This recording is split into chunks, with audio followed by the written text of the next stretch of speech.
Alright, so earlier this week, Jaiden Animations, a pretty popular YouTube channel whom I actually watch, put out a video called Pokemon Fan Plays Digimon and hated it, and today I want to discuss one thing that Jaiden pointed out with regards to entering Digimon as a new fan that I think she did get right. Now that being said, I will not be going over her entire video, as a really good Digimon YouTuber, Karn made a full-blown response video where he brings up a lot of good points about the differences between how Pokemon became a multimedia franchise versus how Digimon did, so definitely feel free to check that out linked below, but I did want to expand upon one particular aspect of her video that someone who just got back into Digimon a couple years ago after basically 20 years of not really being into the franchise can relate to. Her original video will be linked below, though I'm sure you've probably already seen it, but to paraphrase the beginning parts, she was looking for a Digimon game to play to act as sort of a catalyst to get her into the franchise as a Pokemon fan. This, however, was very difficult for her because even the Digimon community couldn't figure out which game to use as a starting point because Digimon games are all vastly different from one another. She decided to go with Digimon World Dawn, which, by the way, if you didn't know, is getting a fan remake. Check out this person's Twitter linked below, which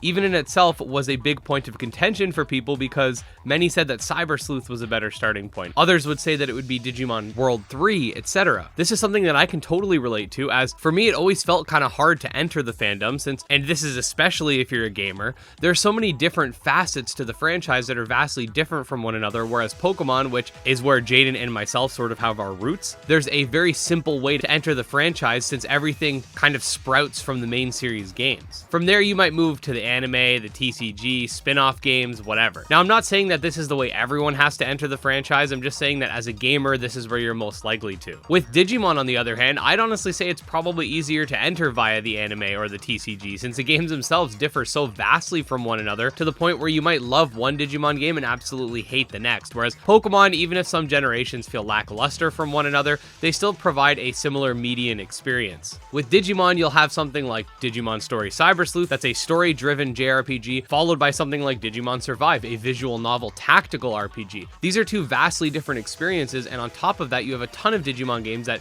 either never came out in the West, whereas most Pokemon games do, further adding to the confusion. Karnex pointed out in his video that he thinks that there's this one PSP Digimon game that he thinks acts as the best way to sort of nuzzle yourself into the franchise, however, it only came out in Japan, so you'd have to emulate it, use a fan translation, etc. Furthermore, Bandai Namco has had somewhat of a lukewarm feeling towards Digimon in the first place, with it not really heavily promoting itself in the West until more recently. What's really funny, and again pointing out in Karn's video, was the fact that Jaiden said she didn't want to play Digimon Story Cyber Sleuth because it seemed like it would be more of a Persona-esque game, whilst she played Digimon World Dawn, which is actually a Digimon story title that for some reason they misnamed as a Digimon World title here. Now with regards to the Digimon community itself, and as somebody who once again is no Digimon expert, but I'm slowly embracing my inner Digi-Destin, I will say that the Digimon community, at least from my perspective, has been insanely supportive, whereas there have been other fandoms of, as she put it in her video, starved fans that feel a little bit possessive over the franchise, especially when newer faces make their way into the community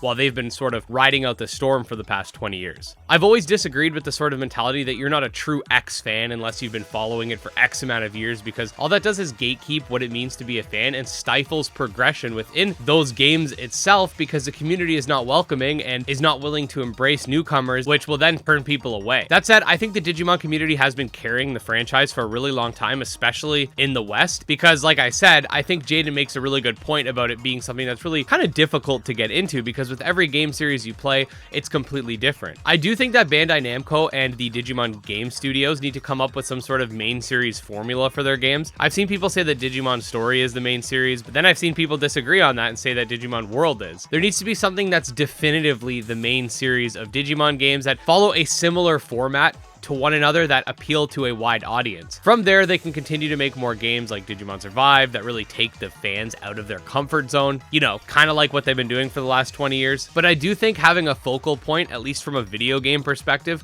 could be insanely helpful, even if it's not the center of the franchise like it is with Pokemon. Whichever way you slice it, some Digimon games will be hit or miss for a lot of people, but those that enjoy certain games really enjoy them. And while I can speak about trends as far as the monster taming genre is concerned in the West, I don't think Digimon is exactly exactly struggling in Japan. All that being said, I did want to discuss this because number one, Jaiden is a massive YouTuber who made a Digimon video sort of criticizing a specific aspect of the franchise, albeit in a lighthearted way that ultimately ended off on a positive note. And I did feel like that specific criticism was extremely valid and something that Bandai could take note of. And two, because this is something that I've expressed as well. And since her video is more focused on playing Digimon World Dawn, and that's sort of the focal point of everybody's discussion, I wanted to specifically pinpoint and extrapolate on that specific point. If Digimon becomes more accessible to a wider audience, the franchise can only grow, and at the end of the day, that's what we want. Anyways, all that being said, if you're a fan of Digimon games, definitely subscribe to my channel. I cover Digimon game news, guides, breakdowns, etc. And the chief focus on this channel is to specifically cover